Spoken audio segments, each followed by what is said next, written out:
Hello! Welcome to GlitterShip episode 42. This is your host, Keffy, and I'm super excited to be sharing this story with you. Our story for today is The Passing Bell by Amy Griswold. Amy Griswold is the author with Melissa Scott of Death by Silver and A Death at the DIONYSUS Club from Lethe Press. Her most recent work with Joe Graham is the interactive novel The EAGLE'S HEIR from Choice of Games.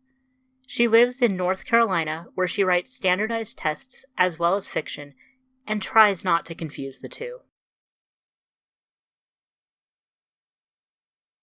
The Passing Bell by Amy Griswold.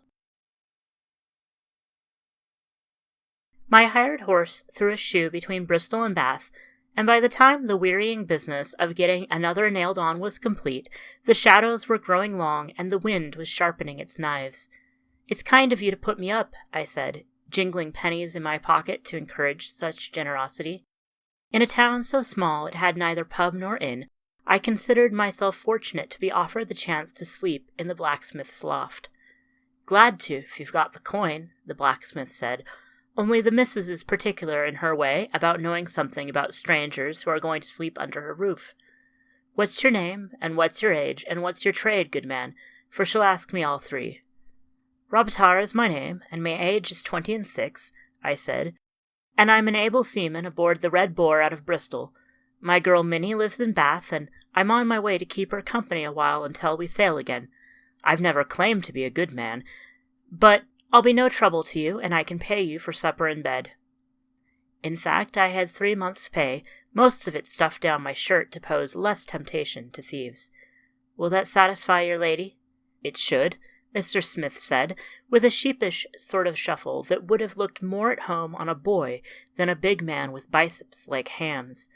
"You understand, she's a particular sort of woman." He seemed to notice for the first time that his dogs were circling me suspiciously, as if waiting for the cue to set their teeth into an intruder. "Goodbye, dogs. We've a guest tonight." He led me into the kitchen, where a warm fire was glowing, and went aside to speak with the presumed mistress of the house, a young wife, but hardly a merry one, her dun hair matching her dun dress so that she looked faded, as if washed too many times. I was beginning to get some feeling back into my feet when she came over with bread and salt fish. "That ought to do for a sailor," she said, and I nodded polite thanks, though in truth I'd eaten enough fish while at sea that I'd have preferred the toughest fowl or the most dubious of hams. "If you'd come a week ago, we'd have had nothing for you but pork." "Too bad," I said, and tried not to think about crisp bacon. At that moment, a dull music split the air, the heavy tolling of a steeple bell. It rang twice, paused, rang twice again, and then began a doleful series of strokes. It was the death knell, and I put on my most solemn face, thinking how awkward it was to be a stranger in a small town at such a time. "Who do you suppose has died?" "I expect no one yet," Mr. Smith said. His wife said nothing, only stood with her mouth pressed tight together, listening to the tolling bell. In a small town such as this, I could well believe they kept up the old custom of ringing the bell as soon as the parson heard news of a death, but to ring it before the death seemed perverse. "Surely there aren't any hangings here," I said. A condemned prisoner was the only sort of man I could think of whose death might be predicted with certainty beforehand. "I suppose if someone's lying deathly ill—" "We'll know by morning," Mr. Smith said. "The bell never lies, you see." He broke off abruptly as the bell finally came to the end of its dull refrain, and seemed at a loss for how to go on. 26, Mr. Smith said, and when I turned at her tone, I saw that her face had turned gray with some strong emotion I didn't understand. 9 strokes to tell a man, and 26 to tell his age. "Don't tell me I miscounted." "I'm sure you didn't," Smith said. He twisted the leather of his apron in his hands, looking from one of us to the other. "It might be best if you found your bed now." "The hour is growing late," I said, because I misliked his wife's expression, and had developed aboard ship a keen sense of how the wind was blowing. The man picked up a lantern and led me back into the chill dooryard.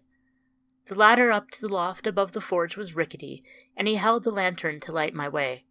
"You mustn't mind my wife," he said. "Our troubles here are nothing to do with you." Well, only the most incurious of born lubbers could have refrained from asking the question after that. What did she mean about the bell? "There's somewhat wrong with our church bell," Smith said. "The parson rings it in the ordinary way after every death in the town, but you can hear it all through town the night before." It took me a moment to parse that. "You mean the bell rings before someone dies?" "The bell sounds before someone dies, but the parson doesn't ring it until after. It's been that way as long as anyone in town can remember. You mustn't think we're entirely ungrateful. When it tolls for your old uncle, you can go round to see him beforehand and say your farewells, you see. But it's hard when it tolls for a child or a man in his prime with little chance of passing away peacefully in his bed." The light from the lantern shifted, as if his hand were less than steady on its handle. Outside its circle of light, black branches bent against a dark sky that was beginning to spit frigid rain. "This wouldn't be a tale spun to frighten travelers, would it?" I asked, "for I've heard them all in my time." "I swear it's the plain truth," Smith said, "and it's a bad night for traveling, but I'll understand if you'd rather be on your way." He paused a moment and then added, "It might be for the best. You heard what the bell tolled." "I'm willing to take the chance," I said.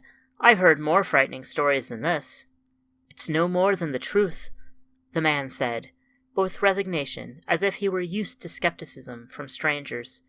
He hung up the lantern and turned abruptly to go.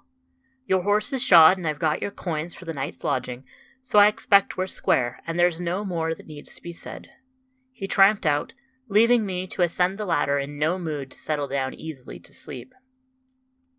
I shivered for a while under the thin horse blanket spread over an equally thin pallet, and then realized that the forge and the kitchen of the house shared a common chimney that went up the opposite wall. I made my way over to it, hoping to warm my hands at least, and I heard the mutter of voices through the wall. After a bare moment's hesitation, I pressed my ear unashamed to the stones, having long profited from such caution. "Give me the hatchet," I heard Mistress Smith say, and was abruptly glad I hadn't balked at eavesdropping. "You don't need the hatchet," Mr. Smith said. "I mean to leave it in the good Lord's hands."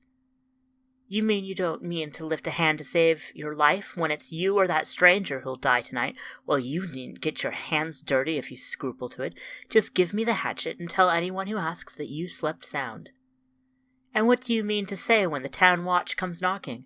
Old Bill? I'll tell him that I woke at a noise in the courtyard and came out to see men running away. He'll set up a hue and cry that will take the rest of the night. You'll see." There was a feverish certainty to her voice. "All you need do is leave it all to me. I won't have it, I tell you. I don't care what you will and won't have. You're not much of a man, it seems, but you're my man, and I don't mean to wager your life on the toss of a coin. Give me the hatchet, and don't you set foot outside until I come back." I had only a few moments to escape. I had a knife, which I took up now, and the cover of darkness on my side. For all that, my heart was pounding in my chest. I've never been a brawler, nor been much in the habit of fighting with women. I made for the ladder, but before I reached it I heard the sound of footsteps below. "Do you lie comfortably?" Mistress Smith's voice rose up. I thought of feigning snores, but lacked confidence in my own dramatic skills. "Quite comfortably," I called back down. "I've everything a man could want." "I thought I'd bring you a hot drink," she says. "A bit of a toddy to take the chill from the air. Do come down and drink it before it gets cold." "That's very kind," I said, putting my back to the loft wall and hoping that a swung hatchet wouldn't go through it. "But I never touched the demon drink, not since I got religion." "A sailor who's an abstainer," she said. "I never heard of such." "It's true all the same," I said. "It pleases my girl, you understand." "I've a blanket for you, at least," she said. "And you can come in with me and fetch a cup of hot milk." "Thank you kindly, but I'll lodge where I am." I held my breath and heard the ladder creak as she put her foot on it. It creaked twice more, and then her head and shoulders appeared framed in the doorway, and light glinted off the hatchet blade. I kicked her square in the bosom, though I'm not proud to say it, and knocked her and the ladder both down from the loft. I swung down after her, seeing her sprawled in the straw, unhurt but struggling to rise, and went for the hatchet. She grasped it as well, her hands clawing at mine, raking them with her fingernails. "Will you give over?" I tried to shoulder her away. "You're wrong in what you think. I'm no man of 26. "You claim now you were lying?" Her face was close enough to mine as we struggled that I could smell her breath. There's a strange habit, for a man to tell lies about his age to everyone he meets. Her grip on the hatchet loosened as she spoke, and I tightened my own.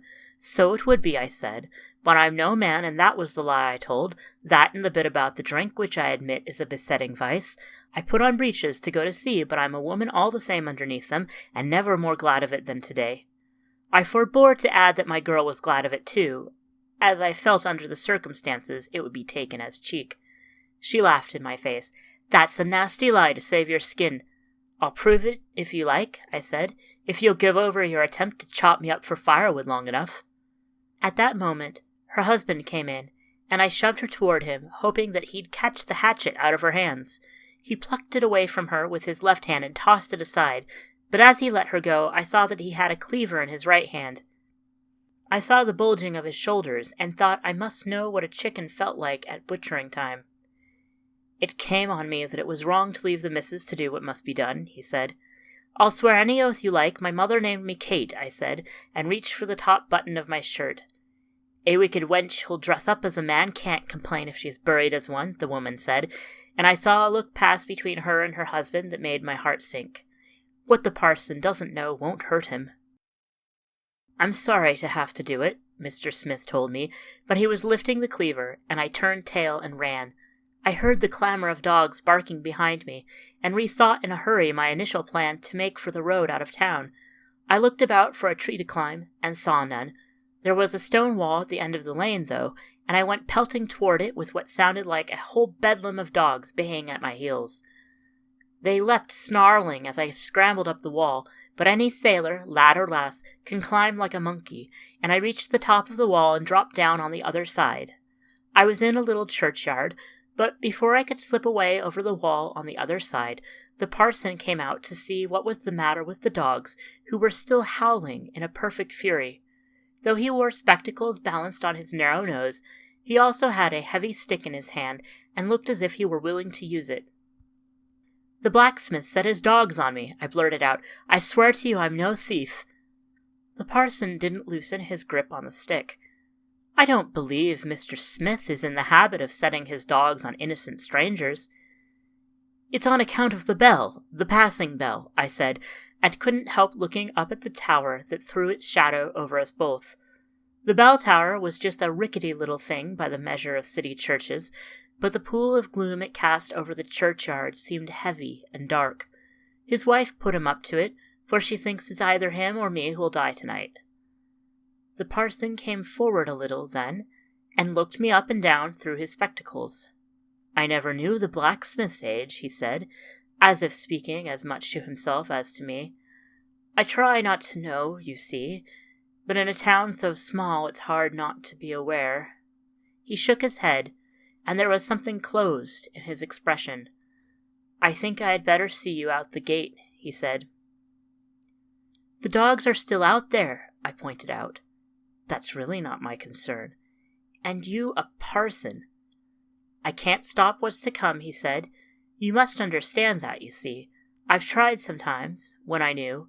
There was a girl, a child of 13. I sat up with her all night in the church, and we prayed together. She wept, and I told her to have faith, that the Lord would protect her. And an hour before morning her fear overcame her, and she chose to flee. I caught hold of her. I demanded she stay. I promised she would be safe. I struggled with her, and she fell, and her head struck the altar steps, and God was silent." He reached out and caught hold of my collar to march me toward the gates. My hand rested on my knife, and then I took it away again, not sure if I could bring myself to stab a man of the cloth, even to make my escape. "I don't see why you can't just resolve not to ring the bell any more," I said. if you don't ring it in the morning." "I did not ring it that night," he said, still marching me along, as if by thrusting me out the gates he could banish the memory. I sat on the altar steps in misery, and at the first light I heard the bell tolling. It was little Johnny Boots, the choir boy, who had taken it into his head to ring the bell for me as a kindness, since, as he said, I must have been taken ill. He paused before the high wooden gate, and outside I heard an eager chorus of barks, and then the even more ominous growling of dogs who see their aim in sight. "There are some who have called for us to take down the bell," he said. I silently cheered on some, whoever they might be. "But it is the Lord who put this curse on us, and when he judges us free of sin, he will take it away again, when we have been made clean." His knuckles were white on his stick, and his eyes were on the horizon, as if he saw some horror there I couldn't see. "I have prayed, but of course my sinners' prayers have not been answered," he said. "Pray now, and perhaps yours will be heard as mine have not been." I put my hands together, although I had done precious little praying for any kind since I had taken up my present life. It sat badly with me to beg for my life anyway, like a craven captain pleading for quarter on his knees. "Dear Lord, I've been a wicked woman, but a good seaman," I said silently. "You've winked at my deceit and let me live when better men have died. If you care for wicked women, as I've heard you did in life, show me one more trick to save my skin." The parson was reaching for the gate, and I blurted out, "A moment more." "You've had time for your prayers." "A moment to wish my girl goodbye," I said, and drew out the locket I carried. It was a little tin thing with a halfpenny sketch inside, but the boy who drew it had caught Minnie's laughing eyes, and it was worth a fortune in gold to me. She'd scolded me for going back to the sea, though it was my wages that kept her all the time I was away, and told me at some length that if I drowned, she wouldn't have a single prayer said for my worthless wayward soul. "You've had that as well," the parson said, and reached for the latch on the gate. I reached again for my knife, wondering if I could stick him again without hurting him too much, and what the townsmen would do to me if they caught me after that. Being hanged for stabbing a parson seemed even worse than being hacked apart for nothing. And then I had it, all at once, like a breath of wind snapping open a slack sail. "One thing more," I demanded. "I had a traveling companion on the road, another sailor who took ill and died by the wayside. I buried him as best I could, but it'd be easier in my mind if the passing bell were rung for him. His name was Tom, and I know his age as well, for he told me at the end he was born 26 years ago to the day." The parson stood staring at me for a long moment. "Do you expect me for one moment to believe such a story?" "Is it any of your business to doubt it?" I asked, and reached into my coat to draw out my purse. "If I had come to you a week ago, would you have questioned whether there was a man named Tom or a roadside grave?" "I would not," he admitted. I held out my purse to him, and while I'd like to believe he took it in pure gratitude for the escape I offered him, I can't say that its weight didn't figure in his decision as well. "Then go on, and ring the passing bell for poor old Tom," I said, "for I think I have worn out my welcome in this town, or at least it has worn out its welcome with me, and I am eager to be on the road again." I followed him to the foot of the tower stairs and watched him ascend. I waited until the sound of his steps told me he had gone a full turn of the stairs, and then started up after him, keeping my own steps quiet. Even after everything that had happened, I was not entirely prepared for what I saw when I mounted to the bell tower. The parson was heaving on the bell rope, his back to me, and the bell was heaving as well, the clapper slamming into its sides hard enough that I could see its tremor, but no sound came from the bell, no sound at all. The only sound was the wind keening through the wide openings on all sides of the tower, like a crying dog. I waited, breath held, until the bell made its final swing and the parson released the bell rope. I scrambled around him, evading his surprised attempt to catch me back, and clambered up onto the beams that held the bell in place. The bell was an old one, and held only by thick ropes, not by a heavy chain. It was the work of a moment to hack the stiff ropes in two. There was a clamor, like brazen hounds baying in hell as the bell came crashing down. It tumbled out the open side of the bell tower, clattering for a moment on its edge, then plunging toward the earth. "They do say the Lord helps those as help themselves," I said, jumping down. The parson crossed himself and backed away from me. "There's some devil in you, and I'm not sure whether to try to cast it out or thank you for what you've done," he said. "Call it payment for all the hospitality I've had in this town," I said. "But now I must be away." I took off down the stairs at a run and plunged out into the open air. I stopped short when I saw the bell lying fallen on the churchyard stones. It was cracked and split, crumpled, like the body of Mr. Smith, who lay fallen beneath it, with his dogs circling round him, cringing now and whimpering. The parson came out after me and made the sign of the cross over the dead blacksmith in silence. "He was a good man," he said after a while. "I expect he was," I said. "You mustn't blame yourself." "Nor will I," said, for it seemed the blacksmith had been doomed from the time the bell first sounded, and at least now the bell had rung its last. "But can I have my purse back then? I expect I can find a man to ring the passing bell for my old mate Tom somewhere considerably nearer home." The parson gave me a look as he handed it over that I suppose I well deserved, but what can I say? I've never claimed to be a good man, but I am Minnie's best girl, and she'd been waiting patiently to bring her home my pay, and to come back to her safely from the sea. The Passing Bell was originally published in Temporally Out of Order and is copyright Amy Griswold 2015. This recording is a Creative Commons Attribution Non-Commercial No Derivatives license, which means you can share it with anyone you'd like, but please don't change or sell it. Our theme is Aurora Borealis by Bird Creek, available through the Google Audio Library. You can support GlitterShip by checking out our Patreon at patreon.com/Keffy, subscribing to our feed, or by leaving reviews on iTunes. Thanks for listening, and I'll be back soon with a GlitterShip original.